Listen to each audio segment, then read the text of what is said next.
Welcome to Unsilent with your hosts Dave and Brian. This is not another current events podcast. We're digging deeper, diagnosing, and discussing what's really going on today, how we got here, and providing observations for future generations. Welcome to Unsilent. We're Brian and Dave. Let us know where you think we got it right and where we completely missed it. You can do that by going to unsilentpodcast.com or on Rumble, Facebook, or other social channels. Now, let's get into it. What's news to you today, Brian? Well, let's talk about the news. The news in my lifetime has certainly changed, and I'm sure the same is probably true for you.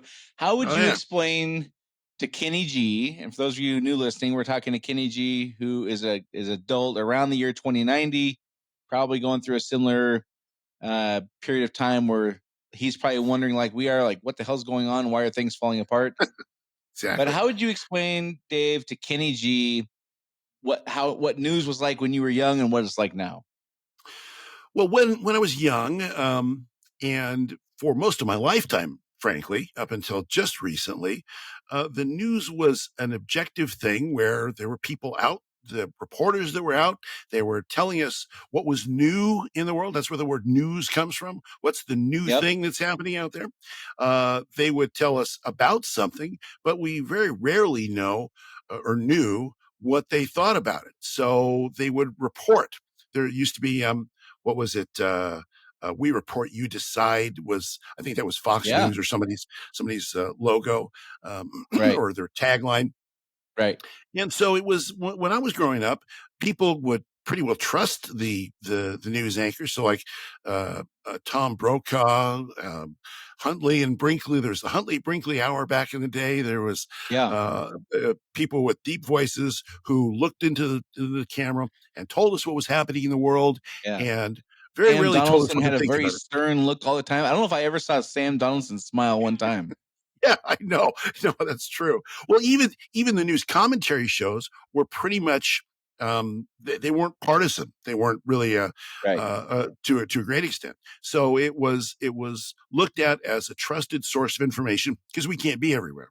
That's what news used to be back in the day. And that's what I mourn, that we don't have that anymore. Why is it? Why does it make you sad?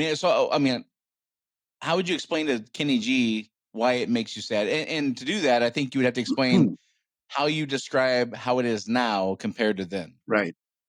Well, so in those days, everybody got their news. Well, first of all, another feature of those days versus today, which I think is incredibly important for this conversation, is the notion that in all of America back in those days, there was national news, which was 3 or 4 different news sources, channels, if you will. You had on the TV, you had newspapers, and then you had the local news. And in each one of those situations, you had people that everybody, whether they were on the right of the spectrum or the left of the spectrum, pretty much everybody knew that they were being fair. That was another term that was used for a while, fair and balanced, right? So the idea was that here are some people that, whether you're on a Democrat or a Republican or down the middle, you could find out what's happening in the world. They were trustworthy. They weren't trying to lead you down the primrose path. They weren't trying to sell you anything. They weren't trying to convert you to their way of thinking. They were just telling you what's going on. They were telling you what's new.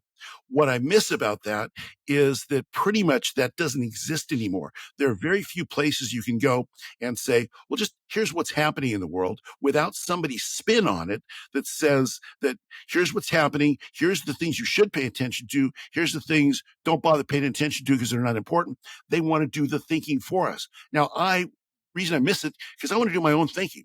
I want people to tell me who are out there, who are walking around the halls of Washington, D.C., or that are walking around in the various major cities in the world and just say, here's what's happening. Here's a picture of somebody that's doing something, and leave it up to me to decide what I want to think about that. That's what I miss. I miss the independence of the news media versus the news consumer. Yeah. Yeah. The interesting part for me thinking about back, coming up both pre-cable, where there was 3 channels. I think for a period of my life, I only got 2 of them. I remember right. Um, so there's three channels for most of us regular folks, Yep. and like the really rich people had cable, like satellite Yep. dishes that were 10 feet or 12 feet in diameter when they first came Right. out. Yes. And I wasn't one of those folks, but and then cable became pretty mainstream. I don't know, late Yep. 80s, I guess, mid 80s, somewhere in there. I Right. don't know, whatever it was. So thinking back when there was 3 channels, you had Sam Donaldson, Tom Brokaw, and Dan Rather when I was a Yeah. kid, Right. ABC, NBC, Yep. CBS.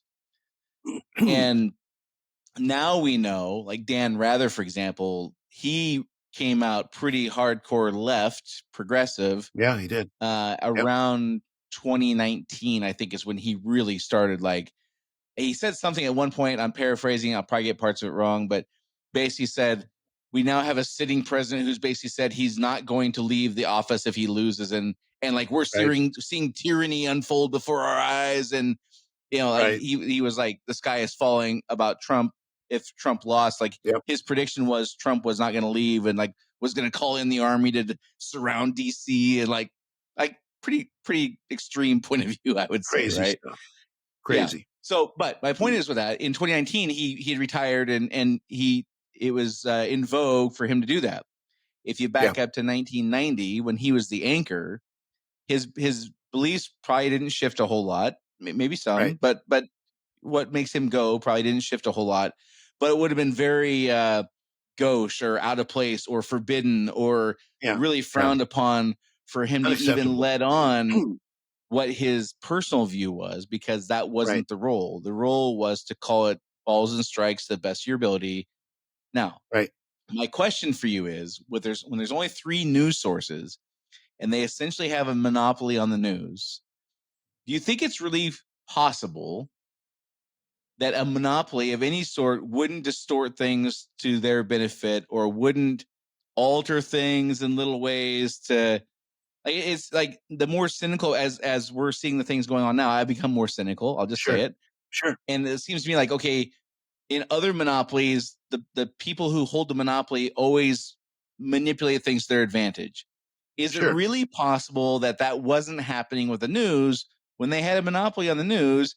And it seemed like that, because how would you know? There was no social media. There's no Right. fact checking. There was even facts were not even considered, because if Dan Rather or Tom Brokaw didn't say it, it just didn't happen. It wasn't even a thing. I mean, Sure. it was. So my question to you is, do you think it's really possible that they were calling balls and strikes to the best of their ability, even though we have biases, and I get all that Right. stuff, but like they were trying to call balls and strikes? Or do you think it was like any other monopoly and there was manipulation going on that we were just completely oblivious to? Well, I think, as you said, I think there was bias. I think they played to a certain extent towards their bias, but I also think that they understood that their audience, we've talked about this before, that there were guardrails around society in a lot of different ways. There were things that were appropriate to talk about, things that were not appropriate to talk about.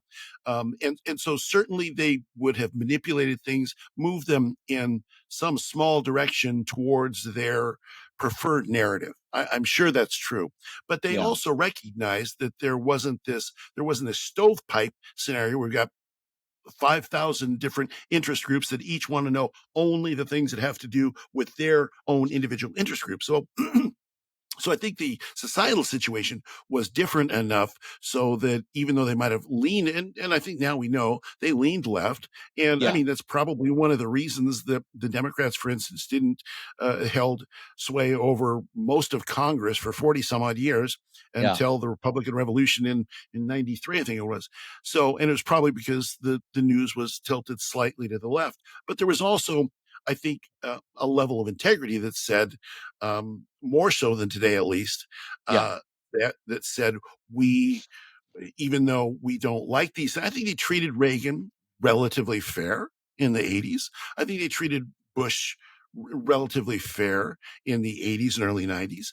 So I think there was maybe less temptation to just play to your own specific audience in sort of a tribal way than there was Yeah. today. So I do think it was better. I do think it was a just way of reporting the news. Yeah. I would tend to agree. Although again, the cynic in me is like, Yeah, but there was probably things that got swept under the rug that shouldn't have, and things that were exaggerated that shouldn't have been. But more or less, I would agree with you. I think that to the best of their ability, they were calling it balls and strikes as good as an umpire can, and with human failures and all that stuff in the mix. I would agree with that. Exactly. The next piece, though, is I think that the reason for that is not because they were altruistic. I think that had the circumstance we're in now been present then, they would have done what humans do, which is what we're seeing now. I think that their values, again, I keep using that word, but they prioritize looking out for the populace against the possibility of overreach and tyranny from those in power. And the priority was keeping a check and balance in place for power, and the overuse and there's a word I'm looking for, but like hurting people because you have power, like just because you can, kind of a thing.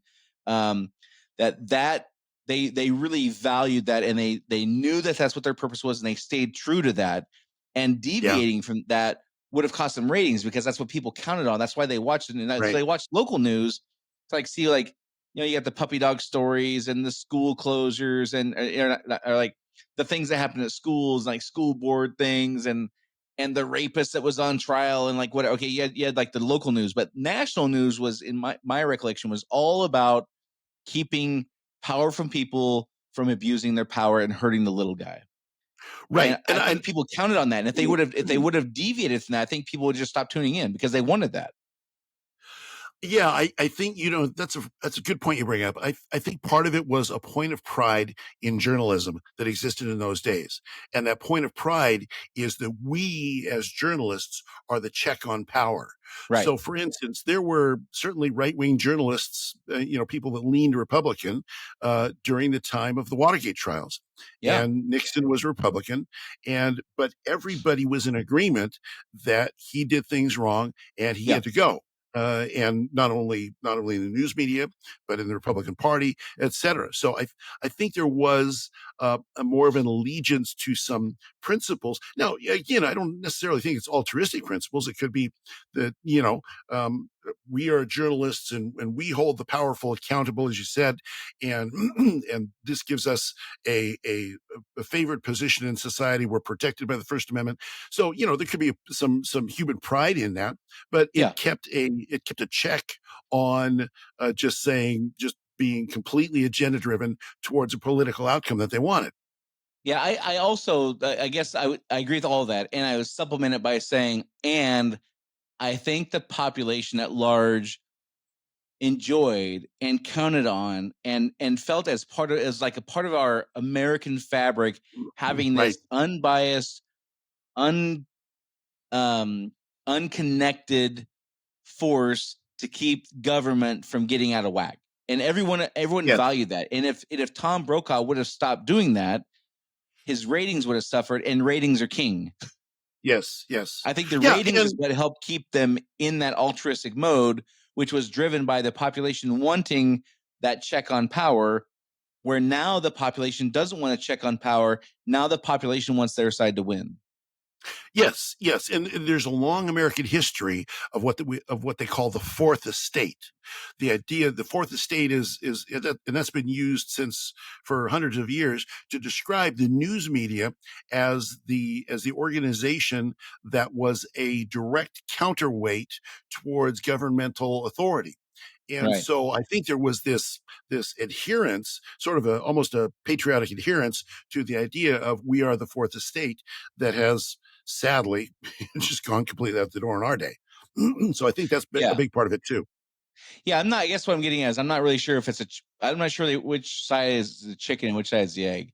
Is it the news media changed because the population stopped wanting a check on power? The population wanted their tribe to win, and therefore the news moved to accommodate that? Or did the news move from holding the powerful accountable to articulating their narrative, and that shifted the population into tribes? Well, I think the media is just a reflection of society. I don't think that the media the media gives us because of ratings and because they want viewers, they want people to like them. So I Yeah. think that the shift that's happened is not necessarily a media driven shift. It doesn't happen just by itself, Right. irrespective of anything else. It happens as a result of what the people are demanding. So, I mean, you have in the late 80s, early 90s, the rise of conservative media with Rush Limbaugh and a pushback against one of the first sort of populist pushbacks against establishment media, and it's because there was a demand for it. So when there's a demand in society, somehow that demand is going to be satisfied by someone. And that has accelerated since then. And technology has also done a fantastic, if you want to, if you like it, technology's done a fantastic job of accelerating that whole process as well, because it's made anybody into what used to be called a citizen journalist. Now we're just Yeah. called bloggers.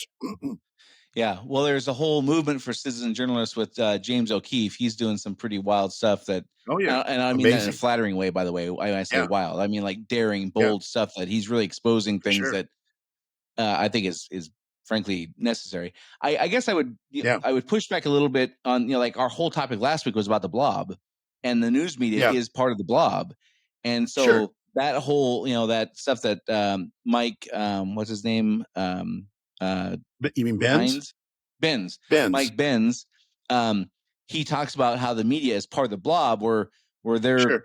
they're speaking for the part of the government that's kind of going unchecked and they're driving narratives and I don't remember him saying this. He may have, but if he did, I missed it. But the inference for me has been they're taking advantage of that belief that we all had that they were calling balls and strikes, and they Right. were deviating from that. But we still thought they were calling balls and strikes as they deviated, and it took a Sure. while for us to catch on. Probably, well, I'd say a couple of years for some, and some now, 8 years later, are just starting to kind of become like really aware that the news is not really no matter where you get your news, they're not really calling balls and strikes. Right. And so it's if I'm inferring what he says correctly, like the media is doing the work of the shadow, the CIA or whatever it is, whoever Sure. the blob is that we talked about last week, but they're using the trust in the institution to lead people, not reflect Sure. what people want. So I think all those things are happening at once, if that's possible. Yeah, It I think they are happening at once, and I think it's opportunistic. I think what happens Yeah, is I don't think that like one day the media said we're going to flip a switch and we're going to go over and join the cabal of the powerful underneath right, the surface. I think what happened is, and I think this is sort of to tag on to our last week's episode. I think this is blobbish behavior. So yeah, what happens is it just kind of oozes out, and then you get some media people in there and some wow, they're doing pretty good. They're attracting followers, and boy, they're getting attention, and so more join and more join and more, and so you get this kind of the blob is a is sort of a societal demographic power elite movement that just right, absorbs more and more and more. And so that's how the media became, I think it was always a little bit blob-ish, because even back in the Tom Brokaw, Dan Rather days, and even before that, the Huntley Brinkley and all those guys back in the day, they were connected with the powerful people, and that's how they got a lot of yeah. their news. They So there they was a they certain had amount of to they had to report certain things at certain times and not report certain things at certain times to keep the right. connection to get the next story that came out. I think we're all pretty aware of that for sure. Yeah, Yeah, absolutely. yeah. The other thing I think that over the with the advent of social media and just the internet, so now the internet's almost 30 years old, I guess, which it in one hand it seems like a blink of an eye, and on the other hand it seems like I can hardly remember what the world was like before the internet. You know what I mean? Yeah, neither can I. It's amazing. And then social media is come up on 20 years old and or 15, I guess is maybe more accurate, somewhere in there for like mainstream use of it anyway. And with those two things coming on, clickbait has really changed news as well, where people used to want to know the depth and they want to know the details and they wanted, like you said, give me the news and let me decide. Right, And that's not what people want now. People want right, that 23-word abbreviated where you just skip all that stuff and just tell me what I'm supposed to walk away with, right. including do I like this or not? Right. There's Well, a in whole fact, acronym now for news, or even not even news stories, but just like reports, I guess you would call them, like on X or Facebook or whatever, where somebody will write a fairly long story, and then at the bottom is a TLDR, too long didn't read. And oh so yeah, at the bottom of that, there'll be a thing that says TLDR, and then there's like a 1 or 2 sentence synopsis, including again like what emotion you're supposed to walk away from with this right, thing. right. Well, and it's because it's specific. There's a monetary reason for all this. Yeah, You said it's clicks. I remember back in the '90s, I was talking with some venture capital people about a venture that somebody was going to start, and and I was talking about whether or not what's the profitability. And it's this very rich person said to me, said, Dave, forget about profit and loss statements, forget about balance sheets, forget about value. The only thing that matters is eyeballs. And I was yeah, a standard business person. I thought you had to make profit. It was important. right, But the reality of it is, and one of the most frustrating things about media today is that clicks is what matters. So your headlines, you used to be able to read newspapers and read the headline and get the majority of the story from the headline or the first paragraph. That's right, because that TLDR thing was always around because people were yeah, busy or whatever. But in the past, you could look at the headline, find out what it is. Now, all of the headlines on every platform are Senator announces shocking new information. yeah, And you have yeah, to click on it. So all these right, news summaries in when the internet first came out were like emails or AOL mails that came through that gave you certain headlines. So you could read all the headlines, not even click on it, find out what's going on in the world. No problem. I love that. Now you have to click, and then you have to click on the story and then bring it up with all the advertisements on the side, and they make money by how many eyeballs they get.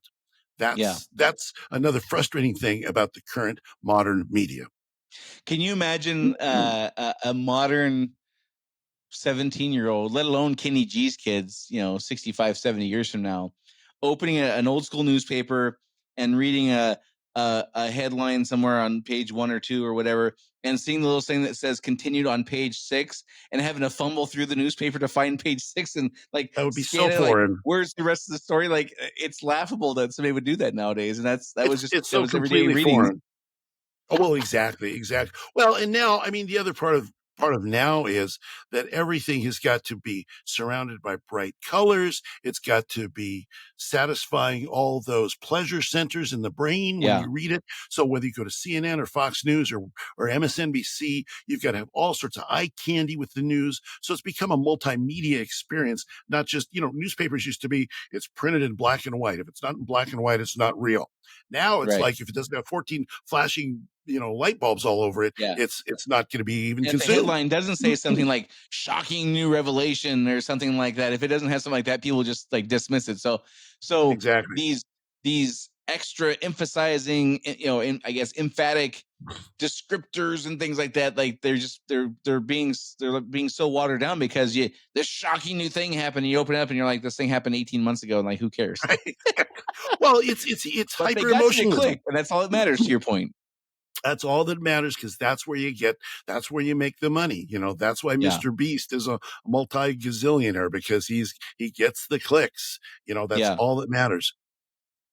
So along with that, what we end up with is we don't get much depth anymore. The depth is the part that's missing, and that's where I think that what we're seeing now is the beginnings, or maybe not even the beginning. Maybe we're a little past the beginning, but these quote unquote mainstream and what I would kind of call corporate controlled medias. I think we haven't talked about in this episode that we've talked about before, which is the amount of money that big pharma pours into marketing on Sure. big news channels and big news Right. media, and the tens of millions of dollars that is poured into there. And so one of the things that I heard somebody talking about this a few months ago, which was, for me, and I hope this doesn't sound like I knew all along kind of a thing, because I didn't, but there was a part of me that always wondered, like, why are you advertising a medication for 30 seconds on CNN? Like, who watches that and goes and asks their doctor that they want this new AstraZeneca product or whatever? Like, Right. who does that, right? It just didn't make any sense to me, because Yeah. that's not how the world works in any other capacity. Nobody, unless you have a need for Right. something, like, and I'm like, okay, well, maybe 0.5% of population needs this thing, and maybe they make so much money, maybe it's worth it. They only whatever. But Yeah. what was described a few months ago in the thing I was watching was that they don't care. They don't sell their product that way. It's not about selling the product on the news channel. It's about telling the news channel what to report, what not to report. And if you don't do what we want you to, we will pull those those tens of $millions of marketing dollars, and we'll give them to your competitor. And Sure. so through just sheer horsepower and dollars, they are altering what is okay to be reported upon and what's not okay to be reported upon, because they're pouring so much money into, paying for the marketing, that if they were to pull that from a channel, that could be 85% of their marketing revenue, and the channel could fold in a few months. I mean, they have tremendous power. So you add the blobby thing from like the unchecked part of the government, whatever the blob is in Washington, D.C., then you add in the sheer just tonnage of dollars being dumped upon these media companies to do what the Wall Street folks want or the pharmaceutical companies want. And it almost feels like, quote unquote, news that you and I used to think about as news doesn't have a chance. Yeah, and it's I mean there's a strong business decision behind that. I remember when I was with a major company, and there was a lot of discussion in the marketing departments about unpaid advertising. So if you get the media to report on something, if you're paying for some advertising, that gives you more leverage with them to report on the things you're doing, and you get $100 million in advertising, you get $100 million of unpaid advertising. You've just stretched your advertising dollars a long way without paying any money because of how you structure the whole thing. So I think that's one of the major problems with the current scenario that we're in, because it's not just what is said about the things that are reported, it's that the things that are reported themselves are up for sale or debate. What are we going to, do the stories that matter to you and I actually make it on the news, or are they just, they're too incendiary, too powered people, and so therefore they don't make it on the news. Now, that's always been the case to a certain amount. To a certain case. So, for instance, we know that now that we have the history of the 1960s, and, there was lots of stuff about JFK and his personal proclivities, shall we say. He had, masterful paintings made of him and multiple women in the bed that were taken over the National Archives and are probably buried I someplace. didn't know that. That's interesting. Okay. Oh yeah, there's a lot of stuff about Kennedy. He was I know had there's some. paintings of it. That's like Well, before Polaroid even. Like, and apparently they were taken and they're stored someplace that nobody's going to see, but he wanted it done. So, and we also, there was about FDR. FDR basically had, he's crippled, as everybody knows, but there was a lot of stuff about him that wasn't allowed to be reported or shown because, he's powerful. So it's always taking place to a certain extent, but today it's on steroids. I mean, it's just over the top about what you can and can't report on certain platforms. It used to be back in the day when the news was like I liked it to be, that what if you're on CBS, ABC, or NBC, you're pretty much going to get the same stories. It's like whether it's going to be Huntley Brinkley or whether it's going to be whoever. Now I just draw a blank on his name. But whichever the main anchors are going to report on it, it's going to be just, I like this personality better than that personality. But today it's stovepiped so extremely that one set of news that you get from MSNBC, you won't even hear those stories on Fox, and vice versa. And so you've got you mentioned this earlier, you've got two completely different sets of facts being reported. And so therefore you don't even know what the other side's doing. You don't even know what's happening as a holistic approach. And the news used to be about this sort of holistic approach to the world. Here's what is it? Oh, I can't remember which newspaper it is. All the news that's fit to print.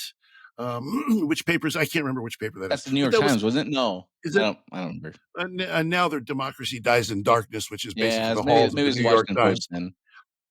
But I don't know. But it was the news, the flavor of the news back in the day was everything I need to know to understand what's going on in the world. I know what's going on in my life. Now, here's all I need to know what's going on in the world. Now, the news is all the ammo I need to get to feel that my positions are all correct. Yeah. And shield me from everything that's going to interfere with my worldview. Shield me from all that. That's I got to interrupt you. I just got a text message from my attorney that says I need to disclose that I don't actually believe that AstraZeneca was doing anything wrong. That I couldn't even name a product that they sell. Well, I just got a text from AstraZeneca saying they want to advertise on the podcast now. So there we go. We got to say so. Oh, they make wonderful stuff. Great stuff. You should go out and tell your doctor. I buy at least 35 of their other things. I'm sure somewhere. Oh, absolutely. Yeah. Yeah. It'll be a good check coming from, I'm sure. It's funny that, what you're describing is it's not just that people get a different bend on the same story. They don't even get the same stories, and they end up living in different realities. Like in some, there's people now, like you and I have talked about the border situation. There's people now, there's polls of a third of the population ish that doesn't even register with them that there's illegal immigrants happening any worse than it was in 1990. Like to them, it's not even a thing because they watch news channels where they refuse to cover that kind of thing. And it's just not, if it didn't happen, if it's not reported on MSNBC, it's not in their world. And therefore it's not a thing to worry about. And it's just crazy conspiratorial, extreme Republican MAGA guys like you, Dave, that are making a mountain out of a molehill. Right. Well, and the fact is, the interesting thing, I heard this recently, the amount of people, and this will lead us into a different kind of rabbit trail or different kind of tack here. The amount of people that actually pay attention to things like political news channels, that read the things that we read, et cetera, on the right and the left, you combine all that together. It's somewhere between 3 and 5% of the population. So what we think is so important, the things that you and I are talking about, the things that we talk about on the cast, the things that the shows that we listen to, the things that we read, all of that, the vast, vast majority of the U.S. population doesn't even consider, and they get what they think of as news from late night comics, from the late shows on TV. They get it from their social media channels. They get it from their friends who said, "Hey, do you hear about this?" Oh, and then a whole narrative gets built up, that's passed around the internet.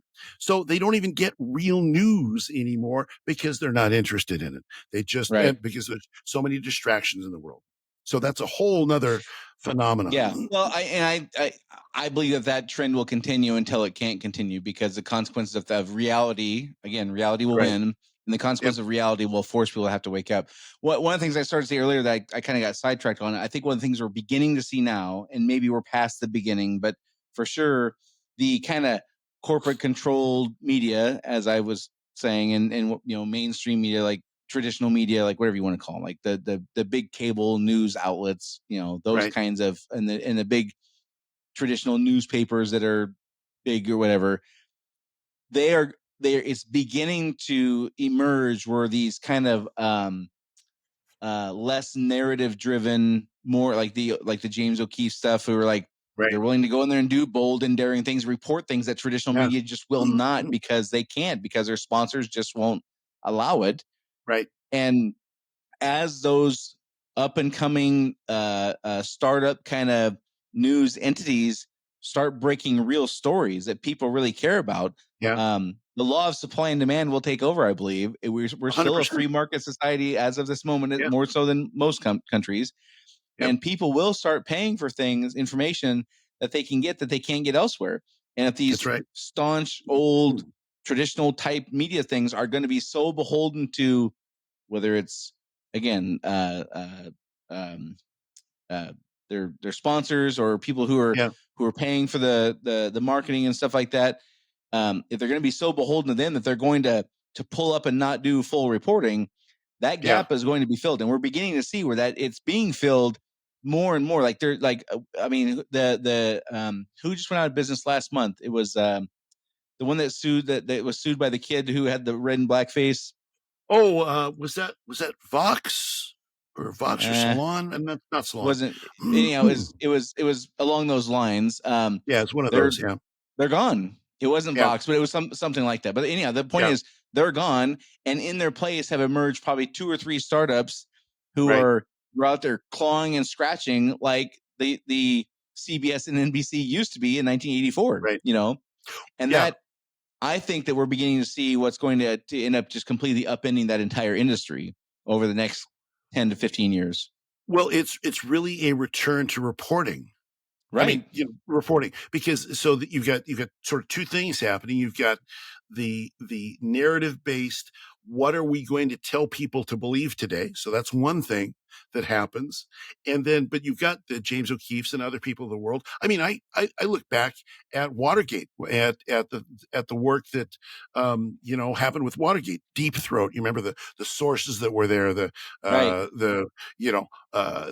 all the President's Men, the book that, those two guys, I can't remember their names, but they wrote about Watergate. There was some real in-depth reporting that took place, and that was journalism. That's what is lacking in the corporate media, because then in the corporate media, you're just told, I got the facts from whoever sends out the talking points, and that's all I'm going to talk about.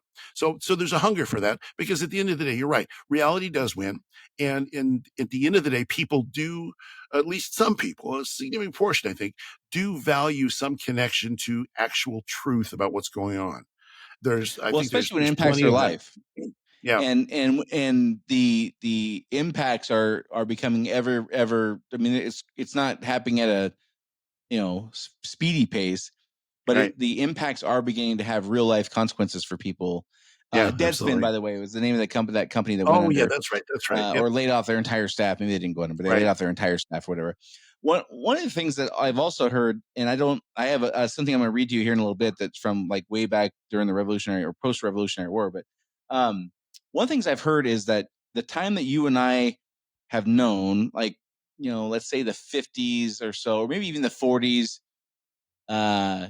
through, let's say 2015 and a half, probably somewhere in there, that period of time where we had those people kind of calling balls and strikes, as you and I believe, that to the best of ability, like more or less. There's exceptions, of course, but more or less they were calling balls and strikes and stuff. That is not the norm in American history. That has been the exception.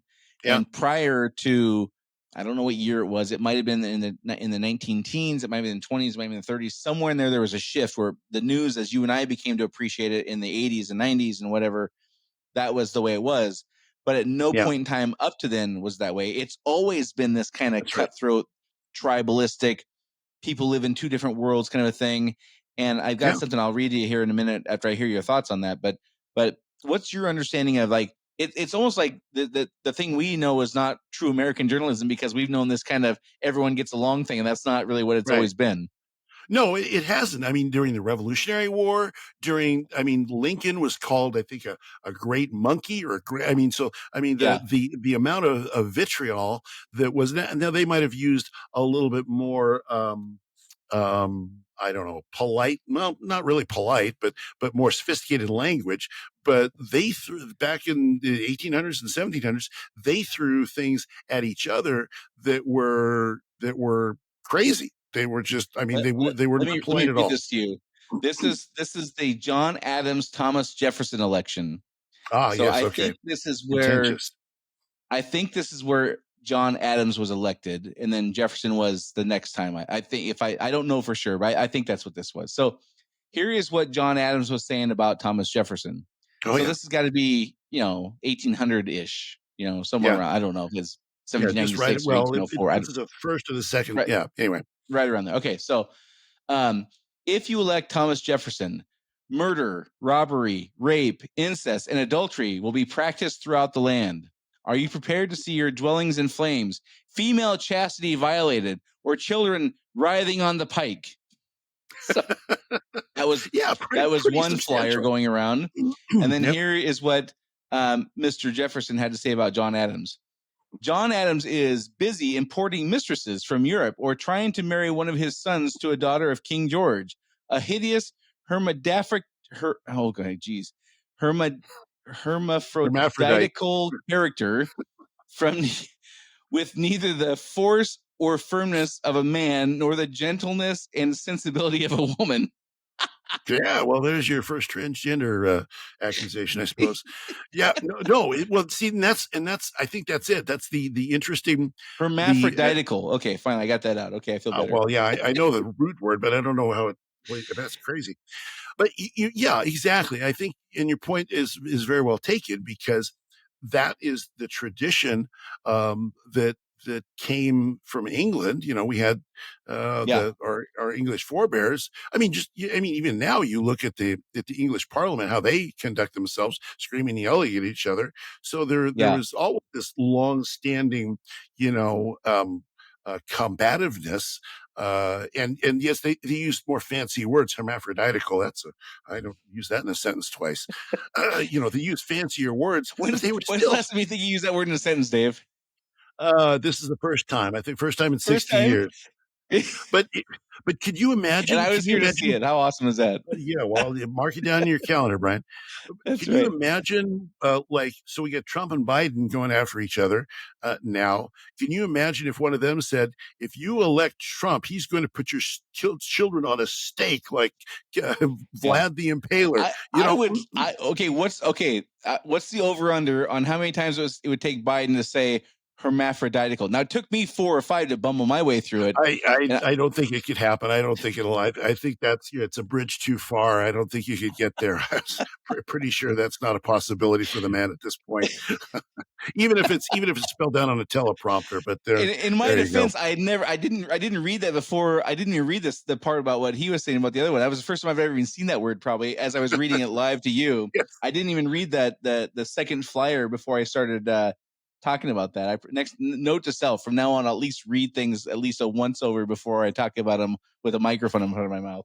Well, especially if they were written by people who were as erudite as Thomas Yeah, Jefferson and John Adams were. I mean, yeah. and the funny thing, a little aside on that, the funny thing about those two is that, they died within just a very, very short period time of Like each other, hours, and right? They died on the same hours day. of each other. Yes. July 4th. And Both died on July yes. 4th. Yes, Yeah. both on July 4th, and also the last words of Adams were Thomas, or was it Jeff? No, it was Adams. I think the last words of Adams were Thomas Jefferson lives, and then he died. So they were the best of friends later on in life. Yeah.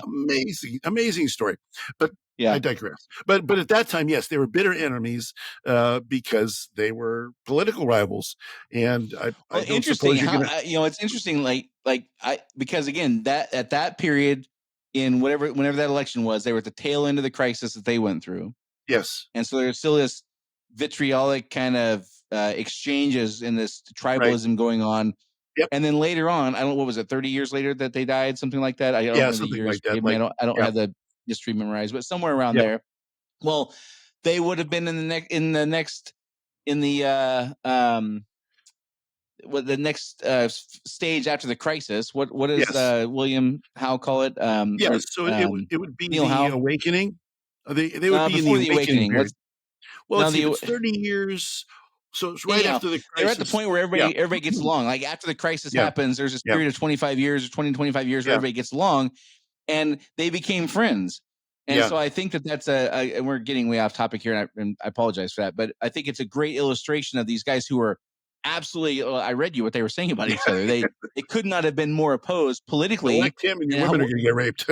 what they thought about each other personally and their own sexual Yeah, proclivities and yeah, different anatomy parts that they were born with or whatever. But one was adamant about having a strong federal government. The other one was adamant about having strong state governments, and they were yeah, absolutely opposed about that. But they died very good friends because it yeah, was a time in the culture where that could be.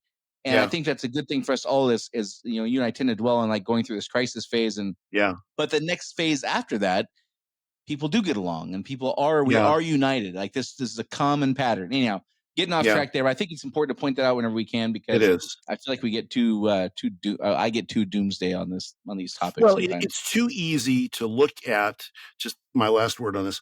It's too easy to look at the people that you're opposed to and say they're always going to be like this. They're just a feature of this crisis here is you look at the people, you look at the evil that happens and say these people are always going to be like this, or the people that I oppose who think differently than me are evil and they're always going to be like this. Well, the era shapes the people to a great extent. Nature, nurture, all that.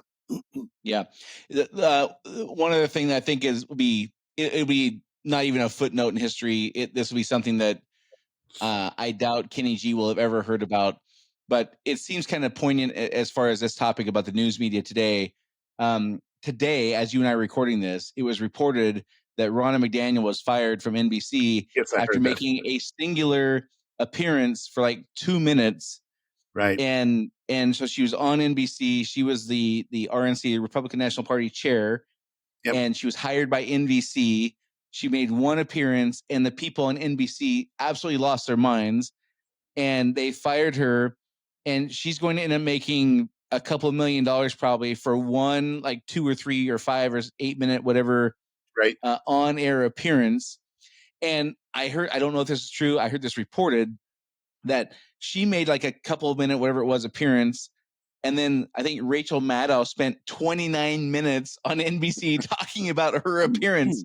Yeah. So it's so funny that, we were talking earlier about how people live in different silos, but part of what's happening in these different silos is Fox News will spend a tremendous amount of time reporting about what MSNBC said and how they're loons and they lost their mind. And MSNBC will spend time talking about what Fox News, can you believe what Sean Hannity said? And they'll spend a lot of time talking about what a lunatic he is. And then, so the news is what the other news channels did, which is like, imagine Tom Brokaw reporting on what Dan Rather said. Like it's ludicrous. They never mentioned each other, to my knowledge. They never mentioned each other. They didn't attack each other.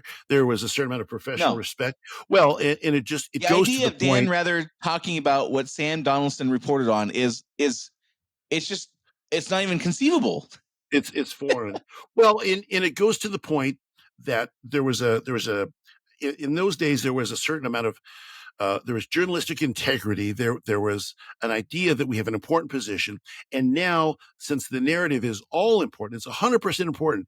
If anybody even thinks outside of the worldview of your side in the news media, you have to be deplatformed. The whole idea is deplatformed. So a similar thing happened a few years ago when a sitting senator, Tom Cotton, was invited to do an opinion piece, not a news story, an opinion piece at the New York Times. And the New York Times staff lost their mind. They felt threatened. They felt like, this is dangerous, all of that. And certain people lost their jobs because they invited a sitting senator, one of 50 sitting senators in the United States, or 100 to write an op-ed, not even a news story. And so it's the narrative that matters, and you cannot hear anything. You cannot platform. You can't. And this is the difference. The old news media would have said, "Well, here's this side, and here's this side." Right. You used to have, and this wasn't even that long ago, on Fox News, there used to be a program called Hannity and Combs. There was Sean Hannity on the right and Alan Combs on the left. And the two guys would talk with each other and they would debate each other. And it was interesting because you saw your two different viewpoints. Now, that could never happen. That just can't happen. Well, it is happening. You went to Evergreen State College and I didn't. So this is you keep bringing that up. And you keep bringing that up. That's right. I know. You said you're not going to let me get over that one. I know. I'm never going to get over that. I will never, ever, ever get over that. Well, I tell you, there is, however, what do they call it? You've heard of the intellectual dark web? It's a place where that's for instance where you'll find Ben Shapiro, where you'll find Brett Weinstein. He's a part of it. So it's basically a place where you can, they call it the dark web because it's sort of out of the main beaten path, but it's where people of different viewpoints, intellectuals of different viewpoints, go to debate these topics because you don't get it from the mainstream news anymore. And this is another major problem with stovepipe tribalistic news, is you can't hear anything that opposes you. Now, I will look at, just because this is what I want, I will look at other channels, other other things that I don't agree with. I will listen to their channel. I don't spend all my time there, but I'll listen to those challenges, listen to what another news source might say that's reporting something that I don't know about, just because, maybe my side's got something wrong and I want to know about it. So and this is not something that's comfortable for most people to do. I think it's not because I'm, got intestinal fortitude that nobody else has, but just because I'm interested in it. This is what I want to know. And I'm not threatened by reality. Yeah. I think that the part of all this that bothers me the most is, I mean, that the tribalism is uncomfortable. It's frustrating not understanding. Well, it's more than frustrating. It's incredibly frustrating to not know what reality is. That part really does bother me. Yeah. I think the part that bothers me the most of the news falling the way it has and becoming more of storytellers and narrative pushers than factual news reporters is because they're doing this.